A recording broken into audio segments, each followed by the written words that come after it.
नमस्कार, आप देख रहे हैं लाइव टीवी इंडिया और मैं आपके साथ जुनेद अंसारी। और बातचीत लगातार जो हम बता दें कि आपको खबर दिखा रहे हैं रामपुर में जो हुआ और उसके जो गर्माहट जो है अब देश की राजनीति में अब दूर तक जाने लगा है। आपको बता दें कि जिस तरीके से वहाँ पे लोगों का कहना है, वहाँ के लोगों का और कई विपक्षी नेताओं का भी ये कहना है कि लोकतंत्र की हत्या भी है। एक कर्नाटक के विधायक हैं भारतीय जनता पार्टी के, वो ये भी कह रहे हैं कि अगर मुस्लिम जो है अगर वो हमें वोट नहीं देंगे तो मुस्लिम हम अपने काम लेके हमारे पास नहीं आए। तो इस तरीके से बहुत सारा जो कुछ भी हुआ।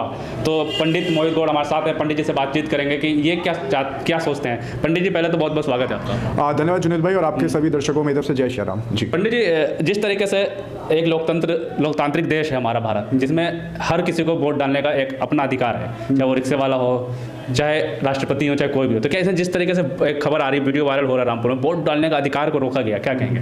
देखिए, वो वीडियो मैंने भी देखा, बहुत ही दुखदायक वो वीडियो था कि एक लोकतंत्र का जो उत्सव मनाया था हिंदुस्तान के अंदर कि हम 75वें अमृत महोत्सव के अंदर हैं। उस 75वें अमृत महोत्सव के अंदर ऐसी शर्मनाक जो हरकत हो रही है, ठीक है, जो लोकतंत्र को दबाने की कोशिश हो रही है, जो लोकतंत्र को मतलब लोकतंत्र का एक तरह से चीरहरण हो रहा है ना, कि वहाँ की पुलिस अपनी दमनकारी नीतियों के तहत के अंदर आके जो पब्लिक को, जो जनता को वहां की को मारा गया है और वोट ना डालने की अपील, मतलब कि वो वोट डालने जा रहे हैं उनको रोका जा रहा है। आप मुझे बताइए कि चुनाव आयोग खुद कहता है कि अगर आधार कार्ड भी है तो आप अपने वोटिंग पूल पे जाके अपनी वोट बनवा के, है ना, आप वहां पे वोट कर सकते हैं। किंतु वहां के सीओ, वहां की पुलिस प्रशासन, वो पूरा का पूरा वहां पे धांधली चल रही है, पूरा एक गेम चल रहा है। जो आपका समाजवादी पार्टी के जो समर्थक थे, जितने भी विपक्षी दलों के समर्थक थे, उनका रोका जा रहा है। आप बताइए कि आधार कार्ड हाथ में होने के बाद महिलाओं के साथ अभद्रता की जा रही है, बुजुर्गों के साथ अभद्रता की जा रही है, मेरे नौजवान लोगों के साथ अभद्रता की जा रही है। क्यों? अगर आपको इतना ही डर है, देखिए, अगर आपको इतना ही डर है, ये सरकार तानाशाही पे उतर आई है, और अगर आपको इतना ही डर है अपनी सत्ता खोने का और आपको अपनी कुर्सी खोने का इतना ही डर है, तो कृपया करके आप चुनाव पे यकीन क्यों रखते हैं? आप लोकतंत्र पे क्यों यकीन कर रहे हैं? अरे आपके हाथ में ईडी है, आपके हाथ में इलेक्शन कमीशन है, आपके हाथ में सीबीआई है। आप कोई विपक्ष का नेता आपके सामने कुछ बोले तो आप उसको दबाने की कोशिश करते हैं। आप खुद खुले मन से, हमारे माननीय मुख्यमंत्री योगी जी खुद भरे मन से बोल रहे हैं कि चाचा और भतीजे को जेल में डलवा देंगे। आप किसको खुली चुनौती देने का कार्य कर रहे हैं? अगर आपको लोकतंत्र पे अगर यकीन नहीं है, आप देखिए, आप राजनीति नहीं कर रहे, आप द्वेष की राजनीति करने की कोशिश कर रहे हैं। अरे मुख्यमंत्री जी, आपको शायद याद होना चाहिए, जब आपने इस प्रदेश के जब आप मुख्यमंत्री बने थे तो आपकी खुद की कितनी फाइलें थी, आपके ऊपर खुद के ऊपर कितने मुकदमे थे। आपने संसद के अंदर जाकर रोके ये तो बता दिया कि मेरे साथ गलत हो रहा है, पर आपके ऊपर मुकदमे तो थे, यानी आपने कुछ ना कुछ ऐसा किया होगा जब तो आपके ऊपर मुकदमे थे। पर किंतु विपक्ष की जितनी भी सरकारें रही, उन्होंने आपके ऊपर कोई कार्रवाई नहीं की। आप वहीं पे विपक्ष के नेताओं के ऊपर आप जो एक तानाशाही जो आपने असूल अपना रखा है कि अरे अगर आप उनको हथकंडे से, दाव पेचों से नहीं घेर पा रहे हो तो किसी नेता के ऊपर बुलडोजर चलवा दो। अगर आप उसको घेर नहीं पा रहे हो तो आप जाके किसी के ऊपर जबरन कोई केस लगवा दो। और हंसी की बात तो ये है, केस भी ऐसे ऐसे होते हैं कि पेन चोरी के, हंसी की बात तो जब ये है कि 5 रुपए चोरी के केस होते हैं, और हंसी की बात तो ये है कि भैंस चोरी के केस होते हैं। आप मुझे बताइए, जो व्यक्ति, जो नेता, जो मंत्री रहा, हाँ, जिसको पश्चिम का उप मुख्यमंत्री बोला जाता था, क्या वो पेन चुराएगा? क्या वो भैंस चुराएगा? लेकिन लोकतंत्र, जो तस्वीरें सामने आ रही हैं, तो क्या लगता है उससे लोकतंत्र पे कितना असर पड़ेगा? क्या लोकतंत्र कैसे मजबूत हो? सवाल हमारा इस चीज पे। मेरा सीधा सीधा कहना ये है कि आप ये सोचने और समझने की बात है, जब आज देश को निष्पक्ष पत्रकारों की, जब आज इस देश को निष्पक्ष आपका मीडिया की जरूरत है, वहीं पे ये मीडिया गोदी मीडिया बन गई है। मैं धन्यवाद देना चाहता हूं आप जैसे पत्रकारों का, आप जैसे पत्रकार बंधुओं का, जो इस देश के लोकतंत्र के ऊपर यकीन रखते हैं, जिसकी वजह से कहीं ना कहीं इस लोकतंत्र का चीरहरण हो तो रहा है पर दिखाया जा रहा है। आप मुझे एक बात बताइए, मैं दिल से धन्यवाद देना चाहता हूं जितने भी यूट्यूबर, पत्रकार हैं, बंधु हैं, साथी हैं, सहपाठी हैं, जो विपक्ष की बात को उठा रहा है, दिखाने की कोशिश कर रहा है। वहीं पे नेशनल मीडिया बिक रही है, वहीं पे इस देश के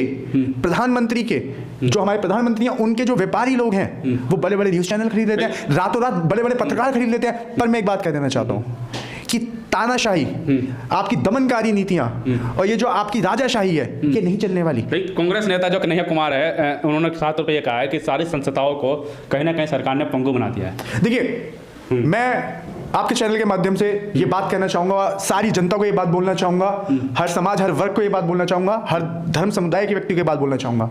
देखिए, विपक्ष अपनी भूमिका निभा रहा है ना, और सरकार मैं फिर बार बार बोल रहा हूँ, दमनकारी नीतियां इनकी जो हैं, इस शब्द को मैं मेंशन करूँ, इनकी जो दमनकारी जो नीतियां हैं, इनकी तानाशाही जो नीतियां हैं, ये मोदी शाही जो नीतियां हैं, हिटलर शाही जो नीतियां हैं इनकी, है ना, इसके कारण इस लोकतंत्र की धज्जियां उड़ाई जा रही हैं। अरे आप मुझे बताइए कि भारतीय जनता पार्टी गुजरात के अंदर चुनाव जीतती है तो वहां प्रधानमंत्री मोदी की वाहवाही हो जाती है, पर वहीं आपका हिमाचल के अंदर का सत्ता खोती है तो कुछ नहीं दिखाया जाता मीडिया के अंदर, एमसीडी के अंदर खोती है, कुछ नहीं दिखाया जाता। आप देखिए, अगर आप भारत का नक्शा उठाएंगे और आप स्टेटों पे राज देखिए, मध्य प्रदेश चुनी सरकार को हटाया गया, उसे क्लोथ फरीद से खरीदा गया, लोकतंत्र की हत्या करी गई, लोकतंत्र का चीरहरण किया गया, वहीं महाराष्ट्र के अंदर किया गया, वहीं कर्नाटक के अंदर किया गया।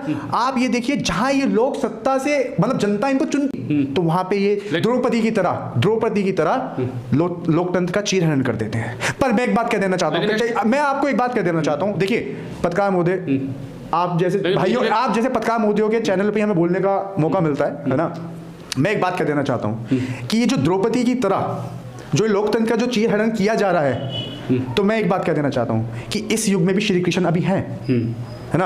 आप कितनी सत्ताएं गिराएंगे, कितने विधायक खरीद फरोख्त करेंगे, मतलब एक आपका तड़ी पार बैठा हुआ है इस देश के अंदर, वो सिर्फ दूरबीन लगा के देखता है कि दूरबीन लगाऊं और देखूं कि कहां सरकार गिर रही है, कहां विधायक मतलब कि नाराज है। विधायकों की बात तो ठीक है, लेकिन अब जो मैं बात कर रहा हूं वोट ना देने की धमकी, एक भारतीय जनता पार्टी के विधायक हैं, यूपी के ये विधायक हैं हैदराबाद विधानसभा के, साफ तौर पर धमकी देते हुए नजर आ रहे हैं कि जब चुनाव आने वाला है तो आप हमसे बगावत करेंगे, तो टिकट हमसे मांगे, हम टिकट नहीं मिलेगा, बगावत करेंगे तो बुलडोजर चला दिया जाएगा। देखिए, पहली बात तो दुर्भाग्यपूर्ण स्थिति पे मैं बात बोल देना चाहता हूं कि माननीय सुप्रीम कोर्ट पे हम सबका यकीन रहता है और हमें उनके फैसलों को तजुर्बा देनी पड़ती है, क्योंकि सुप्रीम कोर्ट से बड़ा कुछ नहीं है इस देश के अंदर। पहली बात मैं आपको बता दूं, जुडिशरी पे बिलीव है ना, पर मैं एक बात बोल देना चाहता हूं कि सुप्रीम कोर्ट के अंदर किसी को एक याचिका तो डालनी चाहिए कि जो उत्तर प्रदेश के अंदर जो बुलडोजर चल रहा है, क्या ये न्याय का आधार है?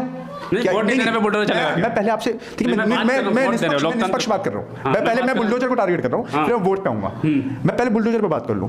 बुलडोजर क्या ये न्याय का प्रतीक बन गया है क्या? ना कोई कार्रवाई, ना कोई सुनवाई, सीधा बुलडोजर। क्या ये मतलब क्या चल रहा है? कोई मतलब कि बच्चा पास हो गया, फेल हो गया, मतलब उसे क्लास से बाहर होती, ये ऐसी चीजें नहीं है। पर हाँ, मैं वही एक बात कर देना चाहता हूँ कि ये तो ये तो हो रहा है, रामपुर के अंदर भी तो हुआ। हाँ, वो नहीं, रामपुर के अंदर भी तो हुआ। और भाई साहब मैनपुरी की सीट और खतौली की सीट पता है किस वजह से बची? कि देखिए, अब मोदी जी के उसके अंदर तो मोदी शाही चल रही है ना, है ना। अब आप एक बात बताइए, मोदी जी ने बोला कि प्रचंड बहुमत से जीतेंगे, प्रचंड जीत लेके आएंगे गुजरात के अंदर, तो वहां के अधिकारियों को मानना पड़ा कि प्रधानमंत्री बोल रहे हैं अब लाठी से जीता जाएगा। मैं एक बात कह देना चाहता हूं, इसके ऊपर जिस विधायक ने बात बोली है, बिल्कुल निष्पक्ष तौर पे चुनाव आयोग को इसकी सदस्यता रद्द करनी चाहिए। रद्द करने के बाद इसके ऊपर कार्रवाई चलनी चाहिए। बेतुकी और शर्म की बात यह है कि जब आजम खान जैसा बड़ा नेता भरे मन से कोई बयान दे देता तो उसके ऊपर तो एफआईआर हो जाती है। इन जैसे विधायक जो कल के विधायक हैं, वो इतने बड़े बड़े बयान दे रहे हैं कि बुलडोजर चलवा देंगे, कि वोट मतलब आपको हमारी मर्जी से देना पड़ेगा, हम ही देना पड़ेगा। ये क्या है? चुनाव आयोग को सख्त से सख्त इन लोगों के ऊपर कार्रवाई करनी चाहिए। मैं व्यक्तिगत वे में भी बोल रहा हूँ कि व्यक्तिगत वे में ही इनके ऊपर कार्रवाई नहीं चाहिए। पार्टी का दोष नहीं दे रहा, इनकी मानसिकता इतनी खराब हो गई है, सत्ता के नशे में इतने चूर हो गए, इतना अहंकार आ गया इन लोगों के अंदर कि ये लोग भूल गए हैं कि इस देश की जनता की वजह से ही आप कुर्सी पे हो। जनता जब चाहे आपको बाहर निकाल सकती है, जनता जब चाहे आपको कुर्सी पे बिठा सकती है। चलिए, बिल्कुल साफ तौर पे बातचीत करी हमने जो रामपुर में हुआ। हालांकि याचिका जो है सुप्रीम कोर्ट ने एक्सेप्ट कर ली है, उस पर सुनवाई होगी, उसका फैसला क्या होता है ये तो सभी को इंतजार है। पूरे रामपुर के साथ साथ अब जो पूरे देश के लोगों को भी इंतजार है कि सुप्रीम कोर्ट जो है रामपुर में जो भी हुआ वीडियो के आधार पर देख के क्या फैसला सुनाती है। लेकिन जिस तरीके से विधायक का बयान आया है कि हमारी पार्टी से बगावत की तो आपके घरों पर बुलडोजर चला दिया जाएगा, तो अब ये सोचने वाली बात है कि क्या अब जो है डर से या डर बना के जो है एक पार्टी जनता को या फिर लोगों को अपने साथ जोड़ेगी।